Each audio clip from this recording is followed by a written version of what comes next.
Hello everyone, कैसे हैं आप लोग। आई होप कि आप लोग बहुत बढ़िया होंगे और अपनी लाइफ में दोस्तों बहुत बढ़िया कर रहे होंगे। This is your Pankaj Mishra sir, welcome back to my channel get CSC ji tips दोस्तों। सो यहाँ पे ऑपरेटिंग सिस्टम स्टार्ट हो चुका है, ठीक है। लेक्चर 1 एंड लेक्चर 2 जो है ऑलरेडी जा चुके हैं। एक सेपरेट प्लेलिस्ट मैंने क्रिएट कर दी है, वहां पे जो है आपको सारे ऑपरेटिंग सिस्टम के लेक्चर्स मिलेंगे एक सिक्वेंशियल मैनर में, स्ट्रक्चर्ड वे में, और सिंगल टॉपिक भी वहां पे लीव नहीं होगा। एकदम जो है पेड कंटेंट, एकदम डेप्थ में कंटेंट आपको जो ऑपरेटिंग सिस्टम का प्लेसमेंट ओरिएंटेड भी और गेट ओरिएंटेड भी दोनों ही आपको इस प्लेलिस्ट में मिलेगा दोस्तों। हम लोग यहाँ पे स्टार्ट करते हैं विदाउट एनी डिले। जो लोग आते रहेंगे वो जुड़ते रहेंगे। और प्रोसेस सिंक्रोनाइजेशन स्टूडेंट्स को बहुत डिफिकल्ट लगता है, ठीक है। तो एक्चुअली में डिफिकल्ट नहीं है, अगर आप इसके सारे बेसिक्स को कनेक्ट करके पढ़ेंगे और स्टार्टिंग से जो भी बेसिक्स हैं उनको अगर आप बिल्कुल कनेक्ट करके पढ़ेंगे तो बहुत सिंपल टॉपिक है। एंड मैं ट्राई करूंगा कि आपके लिए मैं इसको बहुत आसान बना दूं, ठीक है। बहुत आसान बना दूंगा मैं आपके लिए प्रोसेस सिंक्रोनाइजेशन। चलो स्टार्ट करते हैं विदाउट एनी डिले। लोग आते रहेंगे, जुड़ते रहेंगे और कारवा बनता रहेगा, ठीक है। तो प्रोसेस सिंक्रोनाइजेशन पढ़ने से पहले हमें जानना होगा कि कितने टाइप की प्रोसेसेस होती हैं, तो my dear friends, I think सबको पता होगा कि प्रोसेस आपकी दो टाइप की होती हैं। एक तो इंडिपेंडेंट प्रोसेस होती है और दूसरी आपकी कोऑपरेटिंग, जिसको आप कोऑर्डिनेटिंग भी कहते हो, कम्युनिकेटिंग भी कहते हो, प्रोसेस होती है। दो टाइप की प्रोसेस होती है जनरली आपकी, माय डियर फ्रेंड्स, ठीक है। तो मैं एक बहुत छोटा सा एग्जाम्पल ले रहा हूं आपको समझाने के लिए, इंडिपेंडेंट प्रोसेस क्या होती है और कोऑपरेटिंग प्रोसेस क्या होती है। सपोज आपके कॉलेज में या आपके स्कूल में, ठीक है, आपके कॉलेज में आपके स्कूल में कुछ स्टूडेंट्स ऐसे हैं जो किसी से कम्युनिकेट करना ही नहीं चाहते, ठीक है। मतलब जो अपने नोट्स किसी को शेयर नहीं करना चाहते, किसी को देना नहीं चाहते, या किसी के साथ बैठना नहीं चाहते, या किसी के साथ स्कूल जाना नहीं चाहते। मतलब डेफिनेटली ऐसे स्टूडेंट्स भी होते हैं जो अकेले बैठना पसंद करते हैं, अपने नोट्स दूसरे को देना पसंद नहीं करते। मतलब ना तो वो कुछ किसी को कुछ देते हैं और ना उससे कुछ लेते हैं। मतलब they don't have any type of communication with the other students, understand? So that type of students are called independent student. अगर इसी को हम लोग यहाँ पर प्रोसेस के टर्म में समझें, अगर हम लोग प्रोसेस के टर्म में समझें इसी चीज को, तो इंडिपेंडेंट प्रोसेस कौन सी होती है? A process which is not affected or affects by other process during execution is called the independent process. Understand everyone guys? Clear?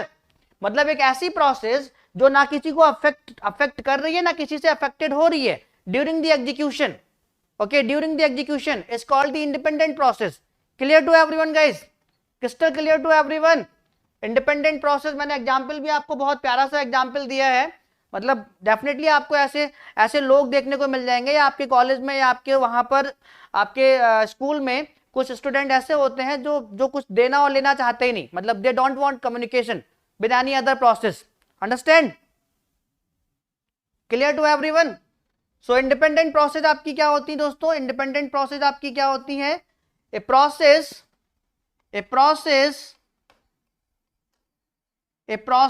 okay, which is during execution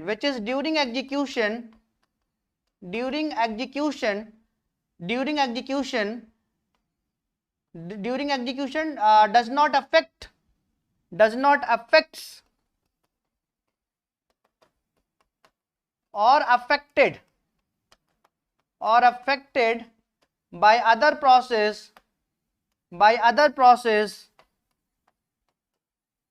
is called independent process. Clear to everyone? Is called independent process. Clear my dear friends? Crystal clear to everyone? Session को like करके share कर दो। Good evening.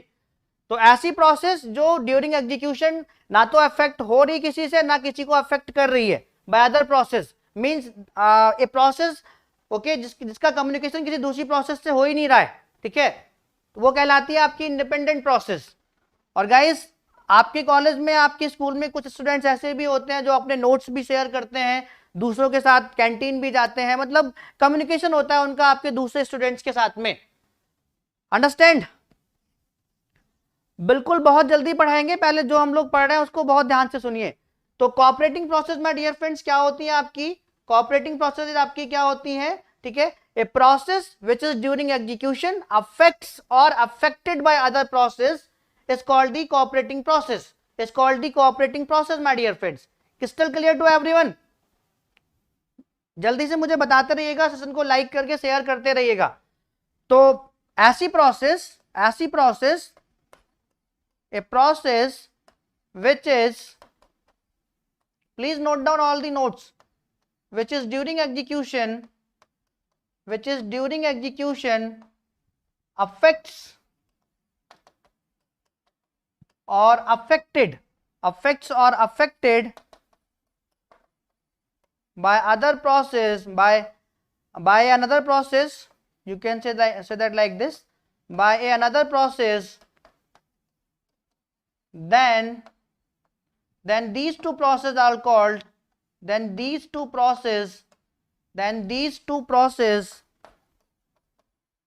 are called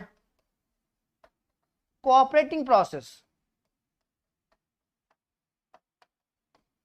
Clear to everyone guys? Just reply me fast. Interaction करिए और बताइए कि clear हो रहा है आपको, सभी को क्लियर हो रहा है दोस्तों ये topic. Understand? Yes, very good Pradhan, very good. We need what synchronization, process synchronization in the case of cooperating processes. Because when a process doesn't affect or affected by other process, then we do not need synchronization. Okay, during execution we need synchronization only that type of processes, okay, which is during execution affects or affected by the other process. Understand? Clear to everyone? Clear to everyone what is independent process and what is cooperating, coordinating or communicating process, my dear friends? Just reply me fast.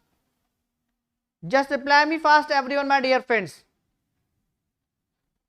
Crystal clear to everyone? देखिए अगर आप interact करेंगे तब मजा आएगा. Crystal clear to everyone guys? Okay, fine. So we have generally two type of process, independent process and cooperating processes. ठीक है, मैंने आपको एक एग्जाम्पल के थ्रू बता भी दिया, आप इसको कभी नहीं भूलिएगा. और जब किसी एक प्रोसेस को किसी दूसरी प्रोसेस से कोई काम पड़ रहा है या जब कम्युनिकेशन हो रहा है, उस टाइम पे हमें एक प्रोसेस सिंक्रोनाइजेशन की जरूरत पड़ेगी. सो आई थिंक सभी को क्लियर हो गया होगा. Very good. तो सभी ने नोट डाउन भी कर लिया my dear friends? I hope आपने नोट डाउन भी कर लिया होगा. ठीक है. सो यहां पर एक चीज आपके और समझने वाली है. ठीक है, एक चीज मैं आपको यहाँ पे और समझा देता हूं. ठीक है, जिससे कि आपकी चीजें एकदम क्रिस्टल क्लियर हो और आपको कोई प्रॉब्लम ना हो. ठीक है, तो जो मेरी कोऑपरेटिंग प्रोसेसेस होती हैं वो क्या क्या शेयर कर सकती हैं? या तो वो लॉजिकल एड्रेस स्पेस शेयर कर सकती हैं, मतलब डेटा और कोड दोनों को शेयर कर सकती हैं, या सिर्फ और सिर्फ वो जो है डेटा ओनली शेयर करेंगी थ्रू द फाइल्स और मैसेजेस, गाइस. ठीक है, सो कोऑपरेटिंग प्रोसेस जो मेरी होंगी, जो कोऑपरेटिंग प्रोसेसेस होंगी, ठीक है, मतलब एक प्रोसेस दूसरी प्रोसेस से अफेक्ट हो रही होगी या कम्युनिकेट कर रही होगी. ठीक है, या कुछ भी शेयर कर रही होगी. सो जो आपकी कोऑपरेटिंग प्रोसेसेस होती हैं,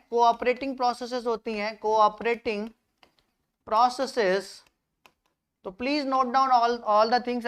ठीक है, कोऑपरेटिंग प्रोसेसेस कैन आइदर ठीक है, can either share what my dear friend? Directly share a logical address space, directly share a logical address space,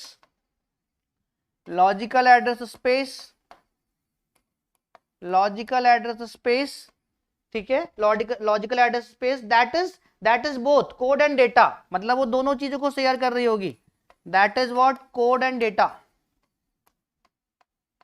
ये बहुत ही बेसिक से मैं आपको पढ़ा रहा हूं, आप इसको सारे नोट्स बना लीजिएगा प्रॉपर वे में. ठीक है, और दूसरा आपका यहाँ पे क्या होगा? दूसरा वो क्या शेयर करेगी? ठीक है, और भी allowed to share data only, और भी allowed to share data only through files and messages. Okay, so cooperating processes can share directly a logical address space, means आपने उसको अलाउ किया कोड एंड डेटा दोनों शेयर करने के लिए, और either you need to allow only share the data through the files or messages. Crystal clear to everyone guys? Understand? So note down कर लिया आपने, कोऑपरेटिंग प्रोसेसेस आपकी ये सारी चीजें शेयर कर सकती हैं, दोनों में से कोई एक। क्रिस्टल क्लियर हो गई बात सभी को दोस्तों? समझ में आ गई बात सभी को? तो मैं आगे बढ़ूं यहां से, आगे बढ़े दोस्तों यहां पर, ठीक है? नोट डाउन कर लिया आपने, everyone noted down my dear friends? This is the source Pradhan Pathan, ठीक है Pathan, this is the sources, logical address space is a resource, okay, और data is a resource, these are the resources, okay, understand? So आगे बढ़े, वापस से चलते हैं। सभी ने नोट डाउन कर लिया इसको? सभी ने नोट डाउन कर लिया my dear friends? Pathan ji clear हो गई बात?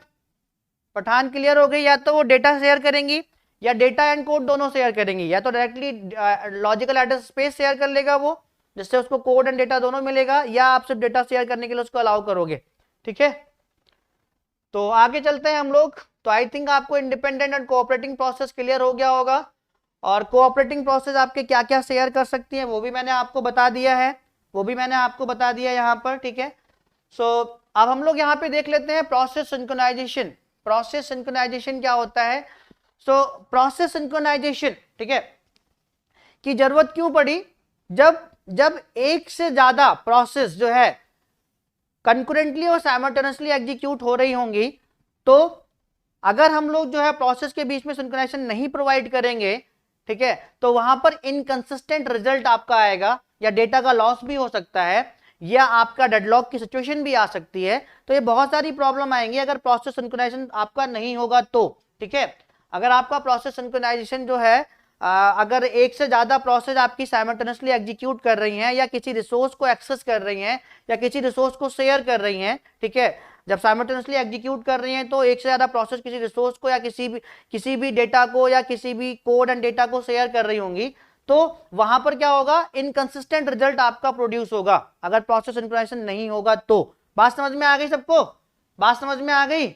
तो वही चीज यहाँ पे मैंने पॉइंट टू पॉइंट आपको लिख दी है, इसको आप नोट्स बना लीजिएगा प्रॉपर, ठीक है? प्रोसेस सिंक्रोनाइजेशन की जरूरत आपको कब पड़ेगी? जब आपके मल्टीपल प्रोसेसेस सेम टाइम पर साइमल्टेनियसली या कंकरेंटली एग्जीक्यूट कर रही होंगी, और किसी आपके कोऑपरेटिंग प्रोसेस के लिए हमें जरूरत पड़ती है प्रोसेस सिंक्रोनाइजेशन की, तो वो किसी ना किसी डेटा को या किसी ना किसी कोड को शेयर कर रही होंगी, ठीक है?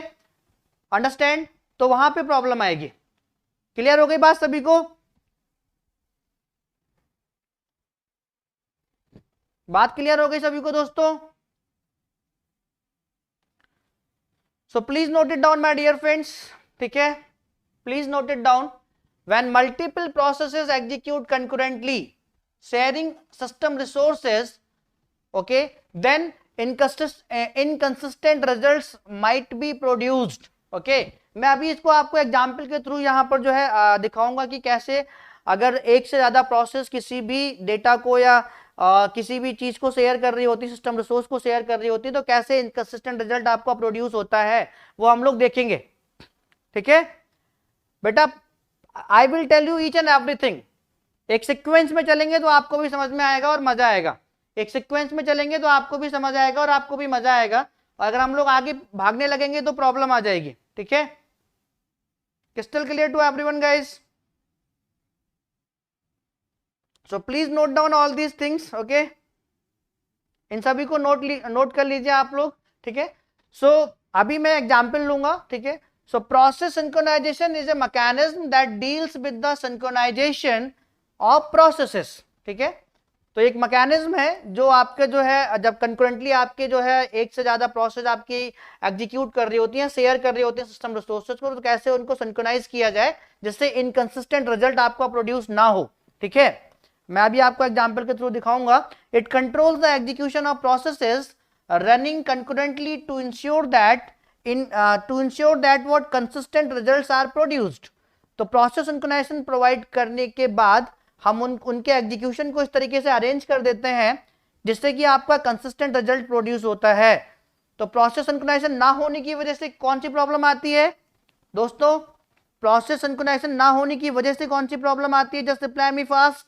मैंने आपको यहाँ पे बता दिया है, एग्जाम्पल के थ्रू भी हम लोग देखेंगे। यहाँ पर अगर प्रोसेस आपकी जो है ड्यूरिंग कंकरेंटली एग्जीक्यूशन, ठीक है, अगर सिंक्रोनाइज नहीं है तो हमें इनकंसिस्टेंट रिजल्ट मिलेगा। क्या मिलेगा हम लोगों को क्या मिलेगा? Inconsistent results might be produced. Okay, लेकिन अगर हम सिंक्रोनाइजेशन प्रोवाइड कर देंगे तो हमें कंसिस्टेंट रिजल्ट मिलेगा। ठीक है, तो वो चीजें हम लोग देखेंगे। फर्स्ट यहां तक की बात आपको क्रिस्टल क्लियर है कि प्रोसेस सिंक्रोनाइजेशन होता क्या है?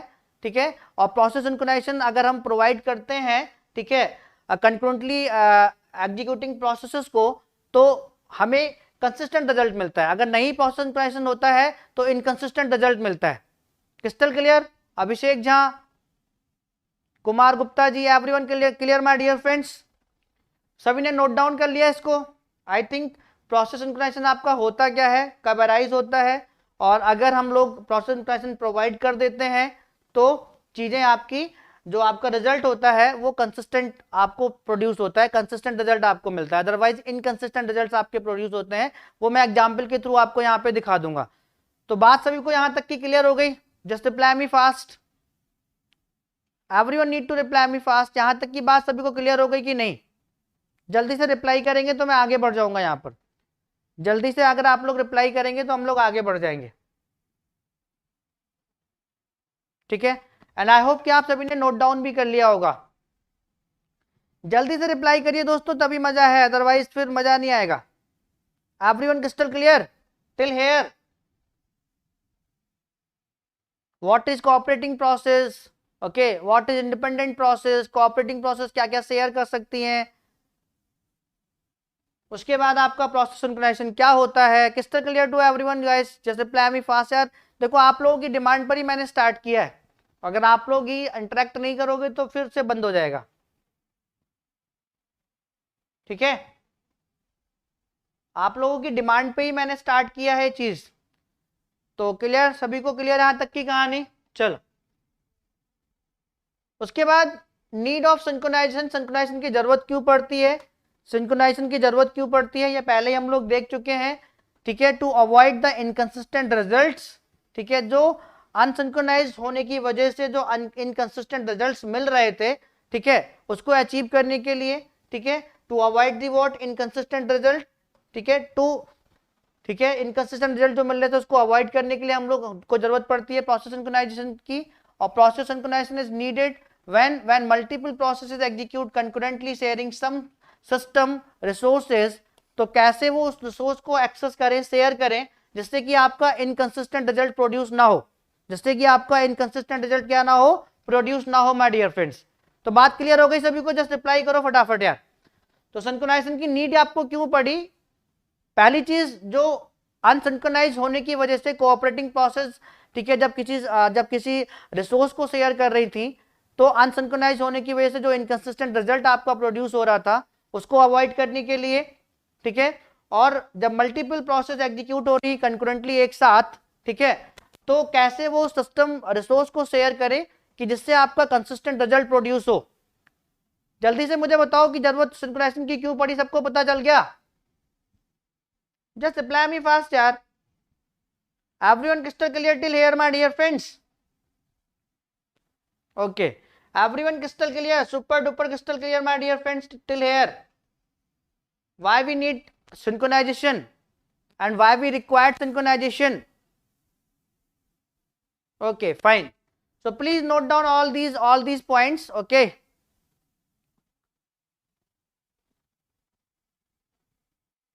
आप लोगों की डिमांड पे ही मैंने स्टार्ट किया है। ठीक है, प्रॉब्लम विदाउट सिंक्रोनाइजेशन, ठीक है, जो कोऑपरेटिंग प्रोसेसेस आपकी होती हैं, जो, ठीक है, जो अफेक्ट होती हैं और अफेक्ट भी करती हैं दूसरी प्रोसेस को, ठीक है, तो वहीं पे हमें सिंक्रोनाइजेशन की जरूरत पड़ती है। ठीक है, प्रोसेस सिंक्रोनाइजेशन की जरूरत हमें वहीं पे पड़ती है। तो जब एक से ज्यादा प्रोसेस आपकी मल्टीपल कंकरेंटली एग्जीक्यूट हो रही होती है, मल्टीपल प्रोसेस आपकी, तो वहां कम्युनिकेशन, कोऑपरेटिंग प्रोसेस में कम्युनिकेशन चाहिए होता है, तो किसी ना किसी सिस्टम को वो शेयर कर रही होती है। ठीक है, तो किस वे में शेयर करें जिससे आपका कंसिस्टेंट रिजल्ट आए, इसलिए हमें प्रोसेस सिंक्रोनाइजेशन की जरूरत पड़ती है। ठीक है, इसलिए हमें प्रोसेस सिंक्रोनाइजेशन की जरूरत पड़ती है। और अगर प्रोसेस सिंक्रोनाइजेशन नहीं है, जब कंकरेंटली प्रोसेस आपकी एग्जीक्यूट हो रही हैं और वो किसी सिस्टम रिसोर्स को शेयर कर रही हैं और उनके बीच में जो है सिंक्रोनाइजेशन नहीं है कि कौन सा कब शेयर करे, कब उसको एक्सेस करे, तो वहां पर कुछ चीजें की प्रॉब्लम आती है। पहली प्रॉब्लम आपकी इनकंसिस्टेंसी, जो मैंने आपको बता दिया, इनकंसिस्टेंट रिजल्ट आपका प्रोड्यूस होता है। इनकंसिस्टेंट रिजल्ट आपका प्रोड्यूस होता है अगर प्रोसेस के बीच में सिंक्रोनाइजेशन नहीं है, ठीक है। दूसरी प्रॉब्लम क्या आ सकती है आपकी, लॉस ऑफ डेटा, डेटा भी आपका लॉस हो सकता है। और तीसरी प्रॉब्लम आपकी होती है डेडलॉक की। तो अगर प्रोसेस सिंक्रोनाइजेशन नहीं है कोऑपरेटिंग प्रोसेसेस के बीच में, ठीक है, तो ये प्रॉब्लम आपकी अराइज हो सकती है, ये प्रॉब्लम आपकी आ सकती है। तो दोस्तों यहां तक की कहानी सभी को क्रिस्टल क्लियर है? जिन्होंने सेशन को मिस कर दिया है, जो लेट ज्वाइन हुए हैं, वो जाके पिछला सेशन पूरा देख लेना। मैंने बहुत अच्छे से independent process, cooperating process, process synchronization होता क्या है, उसकी नीड क्यों पड़ती है, और कौन कौन सी प्रॉब्लम आपकी अराइज हो सकती हैं अगर कोऑपरेटिंग प्रोसेस के बीच में सिंक्रोनाइजेशन ना हो तो। Crystal clear to everyone guys till here? Super duper crystal clear my dear friends till here? Just reply me fast. Nitish, clash and attack, Abhishek Jha, everyone guys just reply me fast. देखिए interaction करेंगे तो मजा आएगा, interaction करेंगे तभी मजा आएगा और तभी लगेगा कि हाँ सिस्टम बढ़िया चल रहा है, ठीक है। तो ठीक है, हम लोगों ने यहाँ पे बहुत सारी चीजें देख ली कि अगर प्रोसेस सिंक्रोनाइजेशन कोऑपरेटिंग प्रोसेस के बीच में नहीं होगा तो इनकंसिस्टेंट रिजल्ट प्रोड्यूस होगा, डेटा भी लॉस हो सकता है और डेडलॉक की कंडीशन भी अराइज कर सकती है, ठीक है। तो अगर प्रोसेस सिंक्रोनाइजेशन नहीं होगा तो अब देखो यहाँ पर एक चीज है आपकी क्रिटिकल सेक्शन। बिना इसको समझे जो है, बिना इसको समझे हम लोग आगे नहीं बढ़ सकते।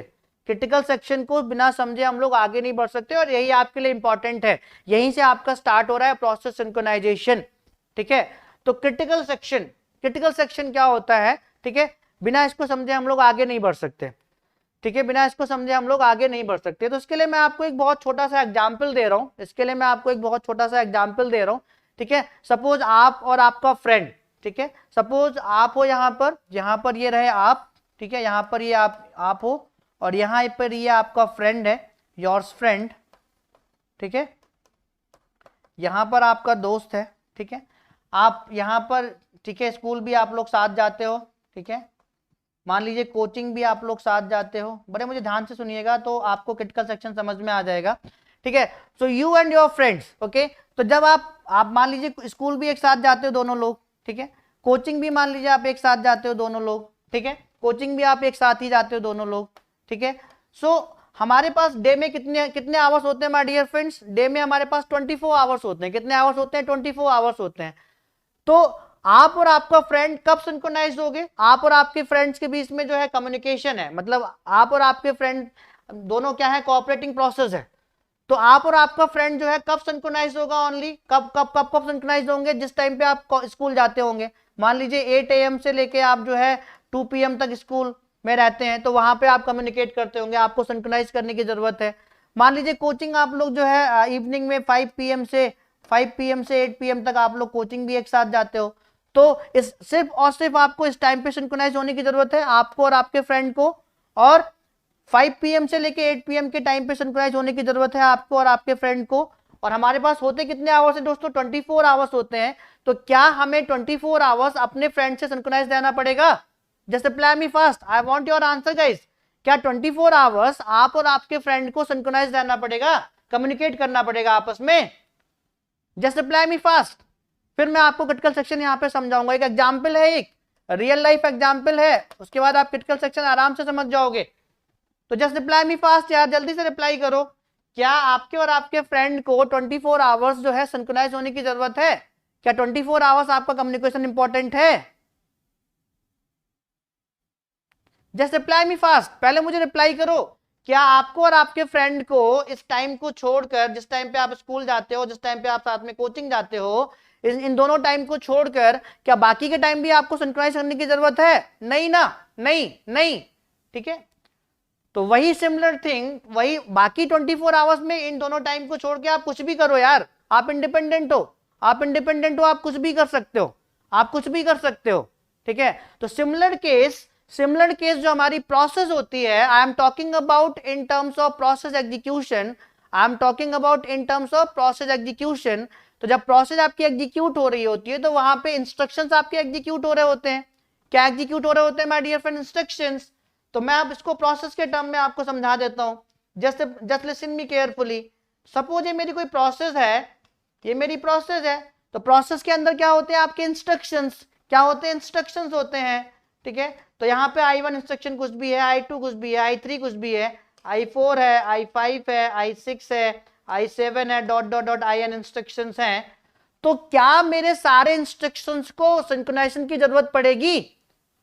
क्या मेरे सारे इंस्ट्रक्शंस को सिंक्रोनाइजेशन की जरूरत पड़ेगी माय डियर फ्रेंड्स? क्या उन सारे जो इंस्ट्रक्शंस है, सारे इंस्ट्रक्शंस किसी रिसोर्स को शेयर कर रहे होंगे? Just reply me fast again.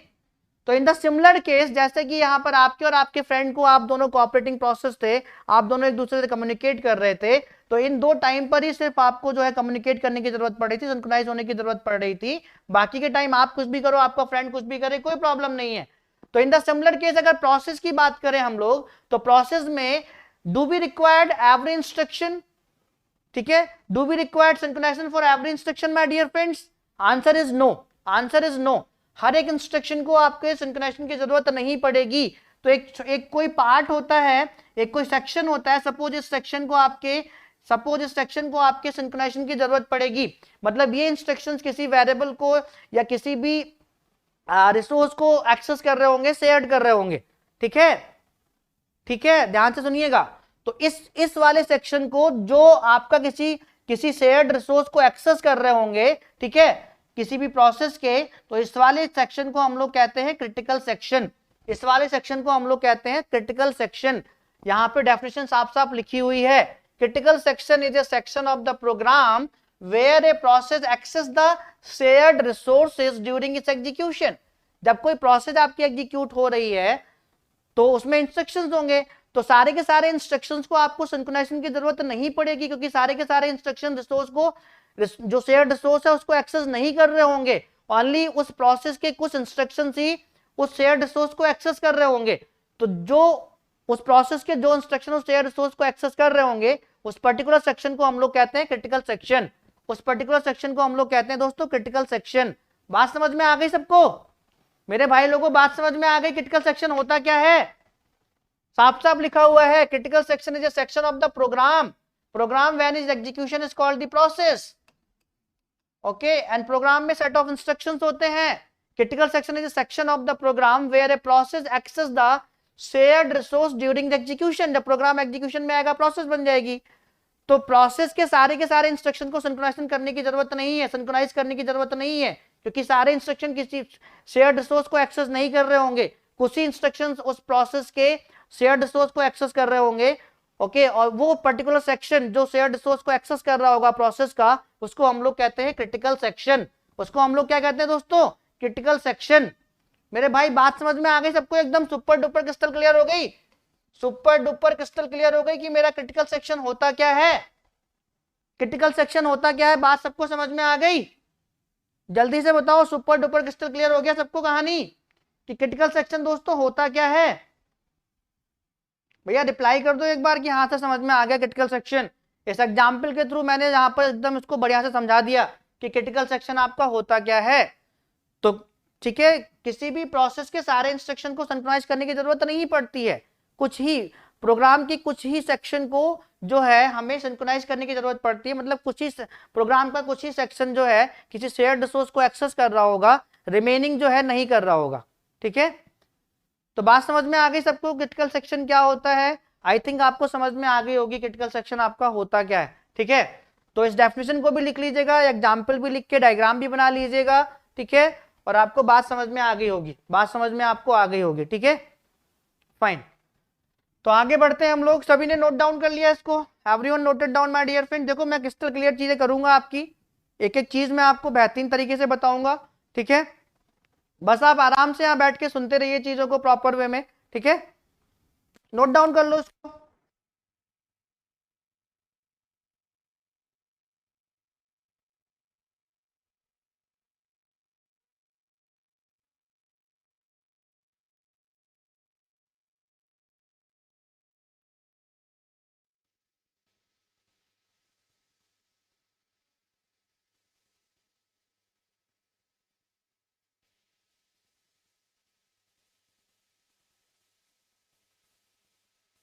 Everyone noted down my dear friends?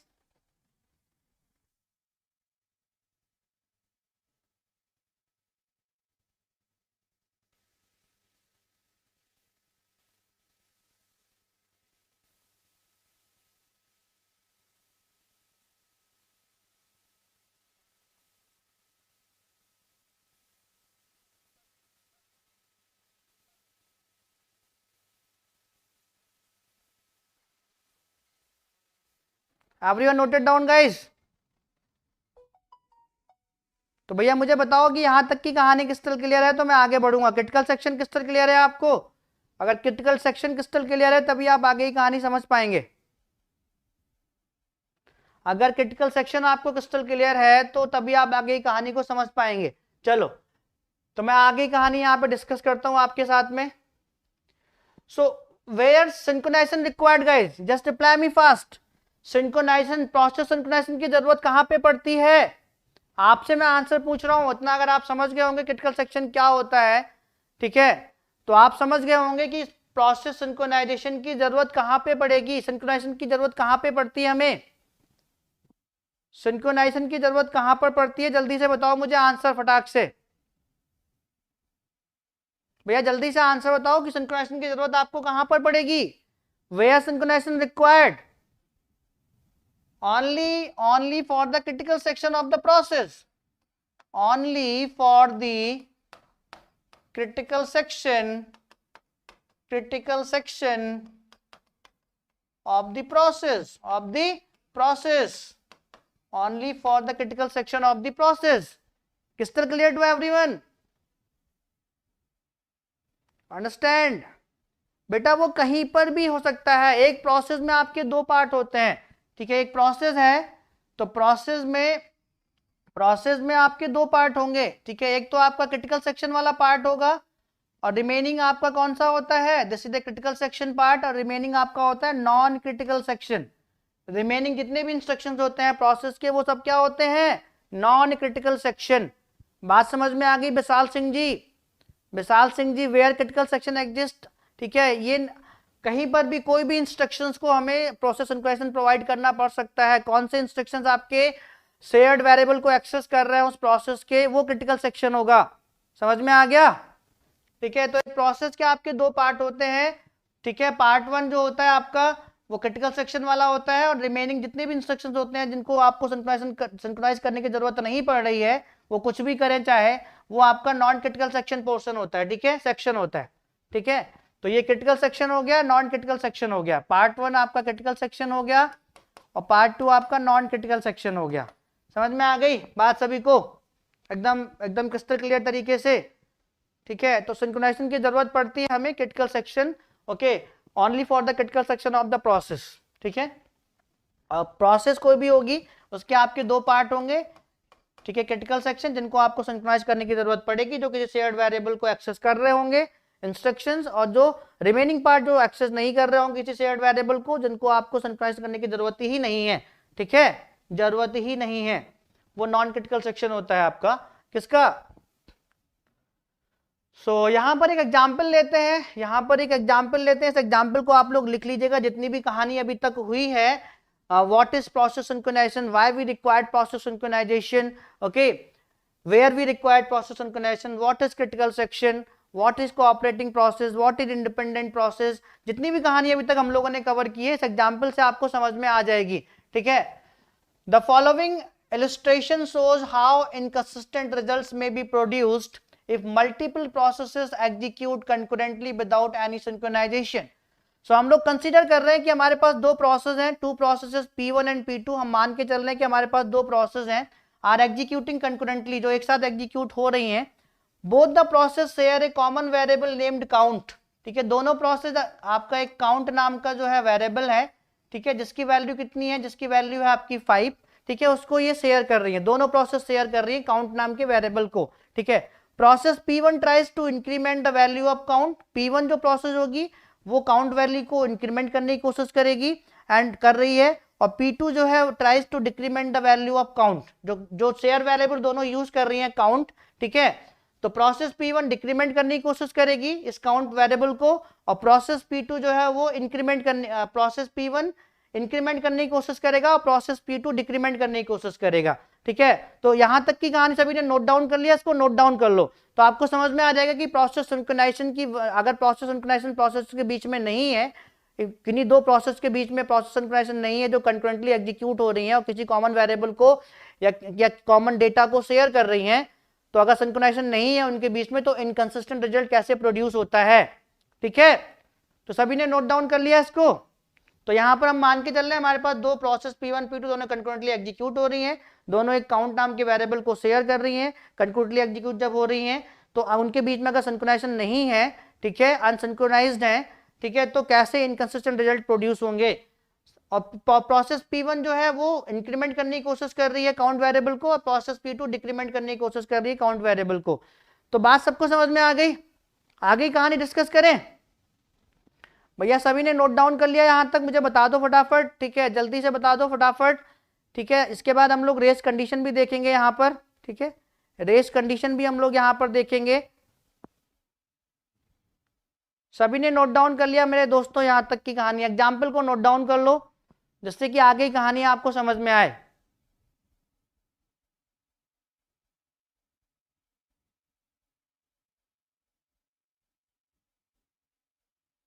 Crystal clear to everyone my dear friends, super duper crystal clear. जल्दी से रिप्लाई करो यार, जल्दी से रिप्लाई किया करो। नोट डाउन कर लिया आपने,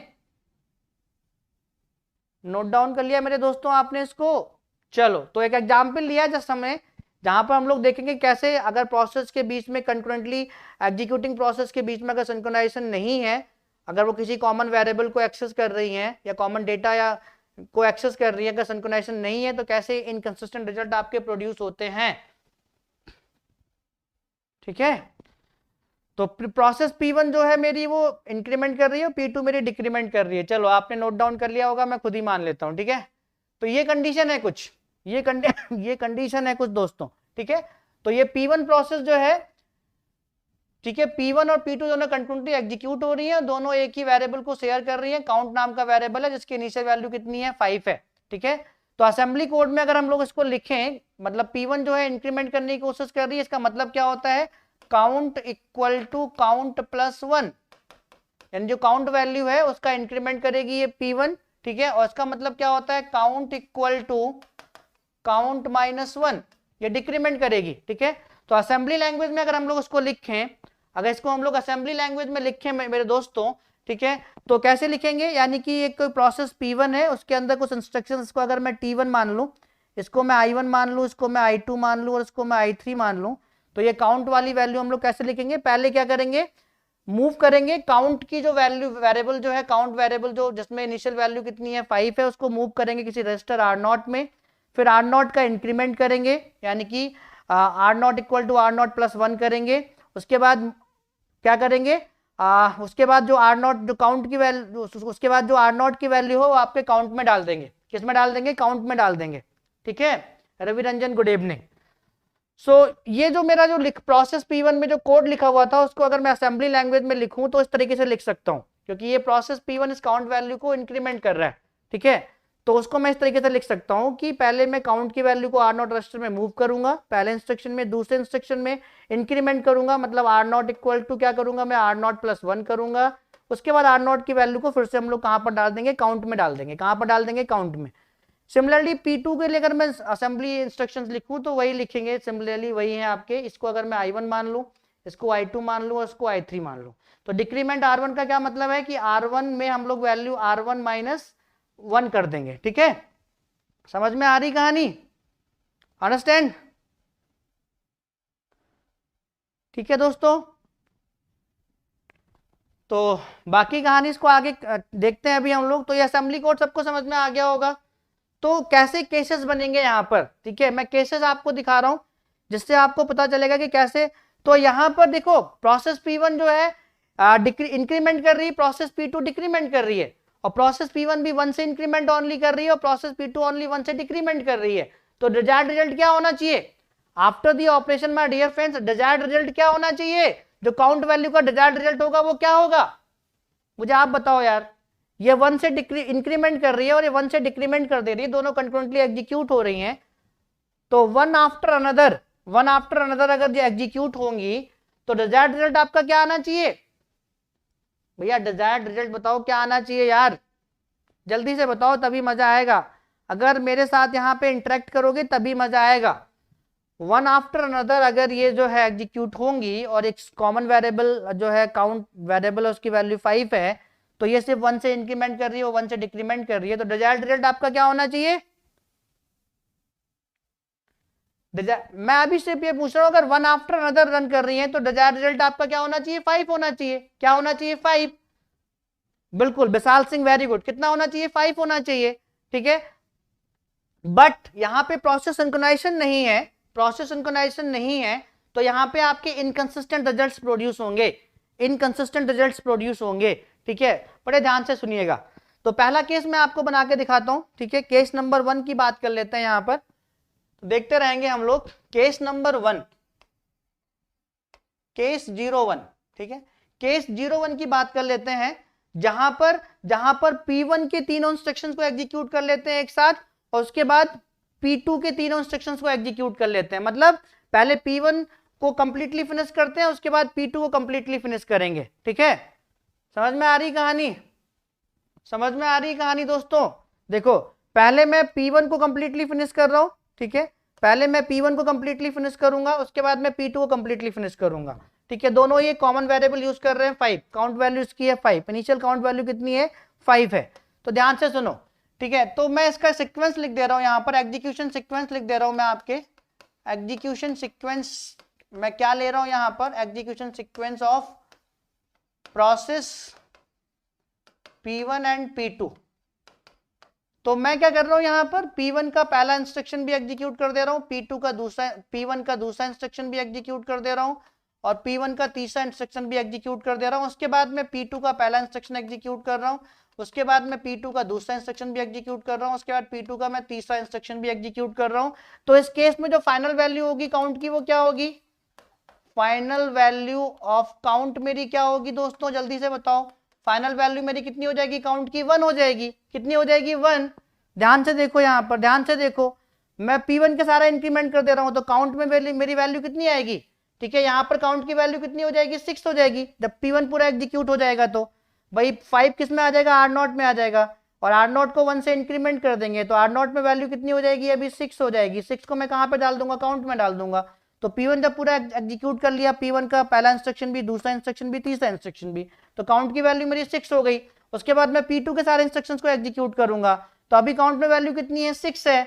ठीक है, तो अभी R1 में कितनी वैल्यू आएगी आपकी? 6 आ जाएगी। तो उसके बाद R1 को जब मैं डिक्रीमेंट करूंगा 1 से, तो R1 में कितनी वैल्यू आएगी? 5 आएगी। 5 को फिर से हम लोग काउंट में डाल देंगे, तो ये 6 को यहाँ पर फिर से किससे रिप्लेस कर देगा? 5 से रिप्लेस कर देगा। तो कितनी वैल्यू आ गई यहाँ पर? भैया बात समझ में आई कि नहीं? जल्दी से मुझे बताओ, बात समझ में आ रही है कि नहीं? तो जब मेरा एग्जीक्यूशन सीक्वेंस कुछ इस टाइप का होगा कि मैं P1 का पहले इंस्ट्रक्शन को, P1 के दूसरे इंस्ट्रक्शन को, P1 के तीसरे इंस्ट्रक्शन को कंप्लीट कर दूंगा एक साथ, उसके बाद P2 के पहले इंस्ट्रक्शन को, P2 के दूसरे इंस्ट्रक्शन को, P2 के तीसरे इंस्ट्रक्शन को एग्जीक्यूट करूंगा, तो फाइनल वैल्यू जो काउंट की होगी, ठीक है, वो कितनी होगी? 5 होगी। वो मैंने एग्जीक्यूट करके भी आपको दिखा दिया। वो वेरी गुड, वेरी गुड, बहुत बढ़िया, वेरी गुड, वेरी गुड। बस क्रिस्टल क्लियर ही होना चाहिए कहानी, तभी मजा आएगा। तो यहां पर काउंट की वैल्यू मेरी कितनी आ गई? काउंट की वैल्यू, फाइनल वैल्यू जो काउंट की होगी मेरी 5 होगी, अगर एग्जीक्यूशन सीक्वेंस कुछ इस टाइप का होगा तो। केस सेकंड, तो मैं कई सारे केस आपको बना के दिखाऊंगा, फिर एक क्वेश्चन आपको दूंगा, आप खुद सॉल्व करिएगा। केस सेकंड मेरा क्या हो सकता है? पहले मैंने P2 को कंप्लीट किया, उसके बाद P1 को कंप्लीट किया, उसके बाद P2 को कंप्लीट कर दिया। अभी मैं यहाँ पे P2 के इंस्ट्रक्शन को P2 के दूसरे, पहले P2 को फिनिश कर रहा हूँ कंप्लीटली, उसके बाद मैं P1 को कंप्लीटली फिनिश करूंगा। ठीक है, उसके बाद मैं P1 को कंप्लीटली फिनिश करूंगा, इसके तीनों इंस्ट्रक्शन। तब भी फाइनल वैल्यू जो आएगी आपकी काउंट की, फाइनल वैल्यू ऑफ काउंट कितनी आएगी दोस्तों? फाइनल वैल्यू ऑफ काउंट मेरी कितनी आएगी? वो भी मेरी कितनी आएगी? 5 आएगी। कितनी आएगी? 5 ही आएगी। कितनी आएगी दोस्तों? 5 ही आएगी। देख लो यहां पर, देख लेते हैं। ये तो मैंने पहले वाले केस के लिए एग्जीक्यूट करके आपको दिखा दिया, अब दूसरे वाले केस के लिए एग्जीक्यूट कर लेते हैं। अब दूसरे वाले केस के लिए एग्जीक्यूट कर लेते हैं। ठीक है, दूसरे वाले केस के लिए एग्जीक्यूट कर लेते हैं। तो अभी मैंने क्या किया दोस्तों? अभी मैंने पहले P2 के तीनों इंस्ट्रक्शन को कंप्लीट किया, तो अभी काउंट की वैल्यू कितनी है? 5 है। तो R1 में कितनी वैल्यू आएगी? अभी 5 आएगी, और डिक्रीमेंट होगा R1 का, तो R1 में वैल्यू कितनी आ जाएगी आपकी? 4 आ जाएगी। और काउंट वैम कितना, तो एक जो P2 प्रोसेस है 5 को किससे रिप्लेस कर देगा? काउंट की वैल्यू को 4 से रिप्लेस कर देगा। अब P1 एग्जीक्यूट होगी, P1, तो ये काउंट वैल्यू से R0 में कितनी वैल्यू आएगी आपकी? 4 आएगी। ठीक है, 4 का इंक्रीमेंट होगा, तो R0 में वैल्यू कितनी आ जाएगी? आपका 5 आ जाएगा। और फिर से जो है वो R0 से काउंट में उसको रिप्लेस करके ये 4 को फिर से 5 से रिप्लेस कर देगा। तो मतलब फिर से काउंट वैल्यू कितनी हो गई आपकी 5 हो गई। बहुत बढ़िया, बहुत बढ़िया। कितनी हो गई दोस्तों फाइनल वैल्यू ऑफ काउंट की, कितनी हो गई 5 हो गई। तो ये दो केसेस हैं जिसमें वन आफ्टर अनदर हम लोग एग्जीक्यूट कर रहे हैं अगर प्रोसेस को, तो जो डिजायर्ड रिजल्ट है आपको फाइनल काउंट वैल्यू कितनी मिल रही है आपको 5 मिल रही है इन दो प्रोसेसेस से, ठीक है। डिजायर्ड रिजल्ट आपको मिल रहा है 5। अब यहाँ पे मैं केस 3 की बात कर लेता हूँ, केस नंबर 3 ले लेता हूँ यहाँ पर, ठीक है। केस नंबर 3 अगर हम लोग यहाँ पर ले लेते हैं, वो कैसे लेते हैं कि मैंने P1 के पहले इंस्ट्रक्शन को एग्जीक्यूट किया, उसके बाद P1 प्रोसेस को प्रिंट कर दिया, उसके बाद मैंने क्या किया, प्रोसेस P2 को मैं लेकर आया, दोनों कंटिन्यूअसली एग्जीक्यूट हो रही हैं, तो प्रोसेस P2 के पहले इंस्ट्रक्शन को एग्जीक्यूट कर दिया, उसके बाद प्रोसेस P2 के दूसरे इंस्ट्रक्शन को भी एग्जीक्यूट कर दिया, उसके प्रोसेस P2 के तीसरे इंस्ट्रक्शन को भी एग्जीक्यूट कर दिया, उसके बाद रिमेनिंग इंस्ट्रक्शन मैंने P1 जिसको प्रिंट किया था फिर से उसको रिज्यूम किया और फिर से मैंने उसको एग्जीक्यूट करना स्टार्ट किया। तो P1 के सेकंड इंस्ट्रक्शन को और P2 के मैंने जो है P1 के थर्ड इंस्ट्रक्शन को एग्जीक्यूट किया। ये अगर सीक्वेंस कुछ है तो मुझे फाइनल वैल्यू बताओ कितनी आएगी। यस, वेरी गुड आशीष, वेरी गुड, ठीक है, very good. So this condition, जब डिजायर्ड रिजल्ट आपका प्रोसेस के एग्जीक्यूशन सीक्वेंस पे डिपेंड करे तो उस कंडीशन को हम लोग क्या कहते हैं, अगर आपको याद हो आशीष तो चलो वो बाद में डिस्कस करेंगे। तो अगर सीक्वेंस मेरा कुछ ऐसे है कि पहले मैं P1 को लेकर आया, P1 के मैंने पहले इंस्ट्रक्शन को ही एग्जीक्यूट किया, उसके बाद मैंने P1 को प्रिंट करके P2 को ले आया, P2 के तीनों इंस्ट्रक्शंस को एग्जीक्यूट कर दिया, उसके बाद रिमेनिंग इंस्ट्रक्शंस को मैंने P1 ये सब एग्जीक्यूट किए, तो मेरी डिजायर्ड वैल्यू कितनी आएगी। यस पटेल, तो मेरी डिजायर्ड वैल्यू कितनी आएगी जल्दी से बताओ, जल्दी से। तो मेरी वैल्यू कितनी आएगी दोस्तों यहां पर, जल्दी बताओ फटाफट, जल्दी बताओ। ये अगर एग्जीक्यूशन सीक्वेंस है देख लेते हैं, चलो वापस चल के देख लेते हैं, ठीक है। तो यहां पर तीसरे वाले सीक्वेंस को एग्जीक्यूट कर लेते हैं,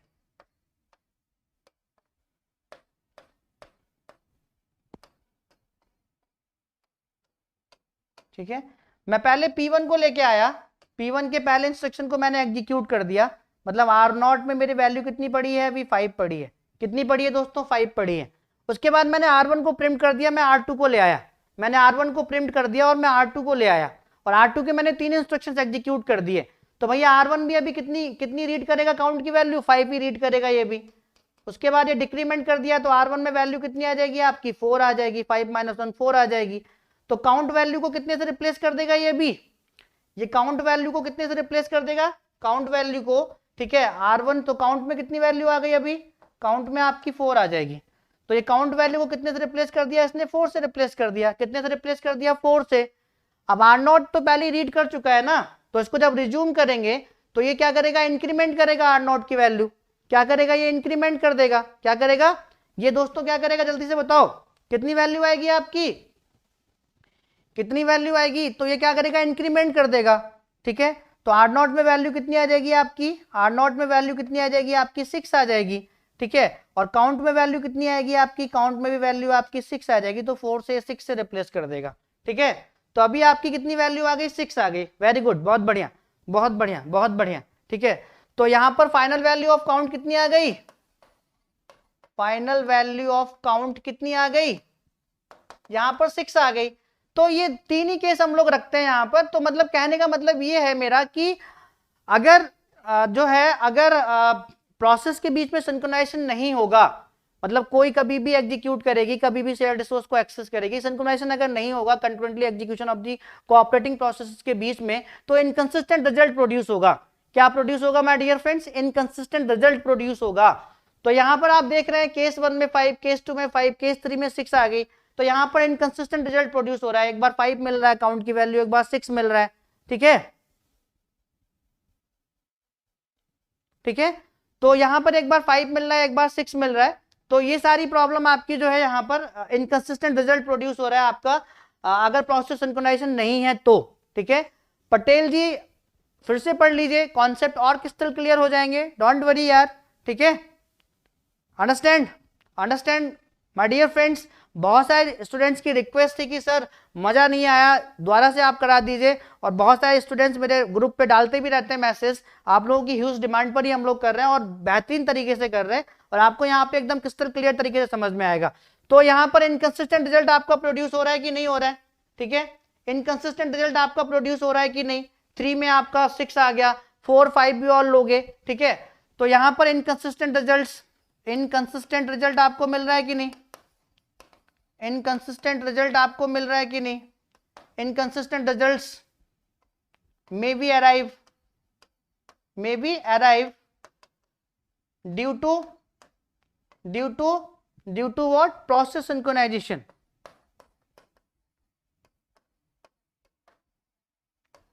तो जो ये प्रॉब्लम है आपकी प्रोसेस सिंक्रोनाइजेशन की, तो इसको हम लोग किससे रिमूव कर सकते हैं, ठीक है, अंडरस्टैंड गाइस। तो भैया क्रिस्टल क्लियर हुई बात क्रिस्टल क्लियर हो गई सभी को।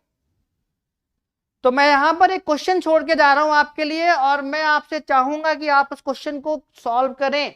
और देखो यहां पर एक चीज आप समझ लो, ठीक है, यहां पर एक चीज आप समझ लो, ठीक है। एक दूसरा केस भी मैं आपके लिए बना देता हूं, फिर आप मुझे रिजल्ट बताओ कितना आएगा। एक केस नंबर 4 भी मैं आपको यहाँ पे बना के दिखाता, आप खुद ही देखो। केस नंबर 4 आपका क्या बन सकता है, केस नंबर 4 आपका क्या बन सकता है, ठीक है। सपोज मैंने क्या किया, P2 प्रोसेस को पहले इंस्ट्रक्शन को पहले एग्जीक्यूट कर दिया, उसके बाद P2 को मैंने प्रिंट कर दिया, P1 को ले आया मैं, और P1 को मैंने कंप्लीटली एग्जीक्यूट कर दिया, ठीक है, P1 को मैंने कंप्लीटली एग्जीक्यूट कर दिया। उसके बाद मैं P2 को फिर से रिज्यूम किया, ठीक है, और उसके बचे हुए दोनों इंस्ट्रक्शन को एग्जीक्यूट किया। इस केस में आपके पास फाइनल वैल्यू ऑफ काउंट कितनी आएगी, इस केस में आपके पास फाइनल वैल्यू ऑफ काउंट कितनी आएगी, जल्दी से बताओ। इस केस में आपके पास फाइनल वैल्यू ऑफ काउंट कितनी आएगी, फाइनल वैल्यू ऑफ काउंट कितनी आएगी माय डियर फ्रेंड्स इस केस में आपके पास, जल्दी से मुझे बताओ, निकाल के जल्दी से बताओ, ठीक है। तो एक बच्चे ने रिप्लाई किया है सर 4 आएगा, एक बच्चे ने रिप्लाई किया सर 4 आएगा। देख लेते हैं 4 आएगा क्या आएगा, देख लेते हैं दोस्तों 4 आएगा कि क्या आएगा, ठीक है, देख लेते हैं कि 4 आएगा कि क्या आएगा। तो मैंने यहाँ पे क्या किया, मैंने सबसे पहले P2 को मैं लेके आया, और P2 को मैंने सिर्फ पहला इंस्ट्रक्शन P2 का रन किया। तो मैंने R1 की वैल्यू कितनी रीड कर लेगा, ये 5 रीड कर लेगा। उसके बाद P2 को मैंने प्रिंट कर दिया, P1 को लेके आया, और तीनों इंस्ट्रक्शन एक साथ एग्जीक्यूट कर दिए। तो ये भी R0 की वैल्यू अभी 5 ही रीड करेगा। उसके बाद इंक्रीमेंट करेगा तो R0 में 6 आ जाएगा, तो काउंट में कितना आ जाएगा, काउंट में भी 6 आ जाएगा जब मूव करेंगे तो 5 से रिप्लेस करके ये 6 कर देगा। अब R1 की पहला इंस्ट्रक्शन तो उसका एग्जीक्यूट हो चुका है, इसको रिज्यूम करेंगे, तो ये R1 में कितनी वैल्यू आ जाएगी आपकी 4 आ जाएगी, तो अकाउंट में भी कितनी वैल्यू आ जाएगी आपकी 4 आ जाएगी। तो ये 6 को रिप्लेस किससे कर देगा, 4 से रिप्लेस कर देगा। तो यहाँ पर फाइनल वैल्यू ऑफ काउंट आपकी कितनी हो जाएगी दोस्तों, आपकी कितनी हो जाएगी, 4 हो जाएगी। कितनी हो जाएगी, 4 हो जाएगी। So in case third and fourth inconsistent results are produced. In case third and fourth, okay Patel, thank you so much, thank you. So why are you asking? Okay, thank you so much guys. Okay. So final count value कितनी हो गई आपकी, 4 हो गई। तो यहाँ पर inconsistent result produce हो रहा है आपको केस 3 और केस 4 में, केस 3 और केस 4 में inconsistent result आपको प्रोड्यूस हो रहा है। तो रेस कंडीशन आपकी क्या होती है दोस्तों, सभी ने नोट डाउन कर लिया। तो आपकी रेस कंडीशन क्या होती है, देखो मैं आपको यहाँ पे दिखा रहा हूँ, ठीक है। तो ये देखो रेस कंडीशन क्या होती है आपकी, रेस कंडीशन आप यहाँ से बड़ा आराम से समझ सकते हो। Race condition is a situation where the final output produced depends on the execution order of instructions of the different processes, ठीक है। जो आपका फाइनल आउटकम आना था, जो डिजायर्ड रिजल्ट है कंकरेंटली एग्जीक्यूटिंग प्रोसेसेस का, ठीक है, वो अगर execution order of the process पे डिपेंड करती है तो उस कंडीशन को हम लोग कहते हैं रेस कंडीशन। उसको हम लोग क्या कहते हैं, रेस कंडीशन। देखो यहां पर पीछे जाके देखते हैं, बढ़िया आराम से आपको समझ में आ जाएगा। देखो यहां पर अगर सिक्वेंसली एग्जीक्यूट कर रहे थे तो जो डिजायर्ड रिजल्ट था हमारा 5, दोनों प्रोसेसेस को एग्जीक्यूट करने के बाद वो हमें मिल रहा था। जब P1 को पहले एग्जीक्यूट कंप्लीटली कर दे रहे थे वन आफ्टर अनदर, जब P1 को कंप्लीटली एग्जीक्यूट कर दे रहे थे एंड उसके बाद P2 को एग्जीक्यूट कर रहे थे। केस 2 में भी क्या कर रहे थे, पहले कंप्लीटली P2 को एग्जीक्यूट कर रहे थे, उसके बाद P1 को एग्जीक्यूट कर रहे थे। तो जो हमारा डिजायर्ड रिजल्ट था वो हमें मिल रहा था, ठीक है। तो अगर फाइनल डिजायर्ड रिजल्ट आपका जो है depends on the execution order of the instructions different processes, तो उस कंडीशन को हम लोग कहते हैं रेस कंडीशन। ठीक है, समझ में आ गई बात।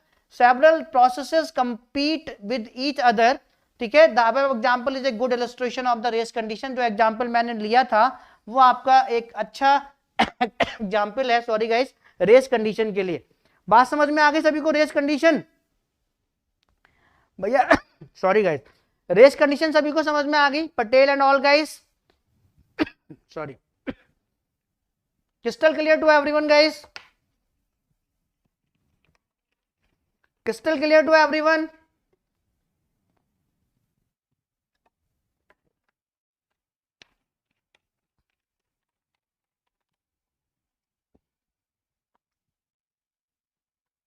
Good good.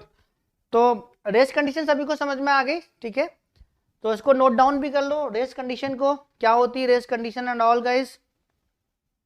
And I hope कि आपको मजा आएगा, डेफिनेटली मजा आएगा। बाकी बची हुई कंडीशन मैं कल आपके साथ डिस्कस करूंगा कि क्रिटिकल सेक्शन जो प्रॉब्लम है, ठीक है, उसकी कौन कौन सी मैकेनिज्म होती हैं, ठीक है, सिलेक्शन सॉल्यूशन क्या क्या होते हैं, सब चीज डिस्कस करेंगे हम लोग। ठीक है,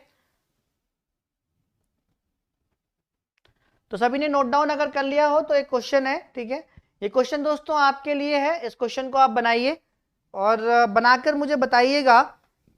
कल के मैं आपको इसको छोड़ के जा रहा हूं, इस क्वेश्चन को प्लीज नोट इट डाउन और या स्क्रीनशॉट ले लो। जितनी भी चीजें हम लोगों ने पढ़ी हैं अभी तक, उन्हीं पर बेस्ड ये क्वेश्चन है। ठीक है, उन्हीं पर बेस्ड ये क्वेश्चन है। हमारे पास दो प्रोसेस P1 और P2 हैं जो कंकरेंटली आपकी एग्जीक्यूट हो रही हैं और initial value with an initial value of 2 execute concurrently. ठीक है, शेयर ए वेरिएबल बी, ये एक वेरिएबल बी को शेयर कर रही हैं दोनों प्रोसेस, जिसकी इनिशियल वैल्यू कितनी है, 2 है। ठीक है, ये भी मैंने आपको बता दिया। P1 P2 कंकरेंटली एग्जीक्यूट कर रही हैं, दोनों किसी एक शेयर वेरिएबल, एक वेरिएबल v को शेयर कर रही है जिसकी इनिशियल वैल्यू 2 है। The number of distinct values that we can possibly take after the execution is. तो कितने केसेस, सारे केसेस यहां पर आप बनाकर देखोगे। Thank you Vishal Singh ji, thank you so much, thank you guys. तो जितने भी केसेस, जैसे मैंने केस 1, केस 2, केस 3, केस 4 बनाया था, तो कितनी डिस्टिंक्ट वैल्यू मिल रही थी, 5, एक बार 6 मिल रहा था, एक बार 4 मिल रहा था, तो 3 डिस्टिंक्ट वैल्यू मिल रही थी। ऐसे ही यहाँ पर सारे केसेस आप चेक करके देखोगे, सारे कितने केसेस बन सकते हैं, सभी केसेस बनाओगे और उन सारे केसेस में आप देखोगे कि बी की कितनी डिस्टिंक्ट वैल्यू आपको मिलेंगी। ये रहे आपके ऑप्शन। तो आप ट्राई करोगे इस क्वेश्चन को सभी लोग? दोस्तों आप you want to try this question? My dear friends, आज की क्लास को मैं यहीं पे खत्म कर रहा हूं। तो you want to try this question कि मैं सॉल्व करा दूं इसको क्लास में? अभी देखो, अगर आप खुद से करोगे तो आपको मजा आएगा। तो ऐसे क्वेश्चंस भी आपको मिल सकते हैं, अगर आप खुद से करोगे तो आपको मजा आएगा।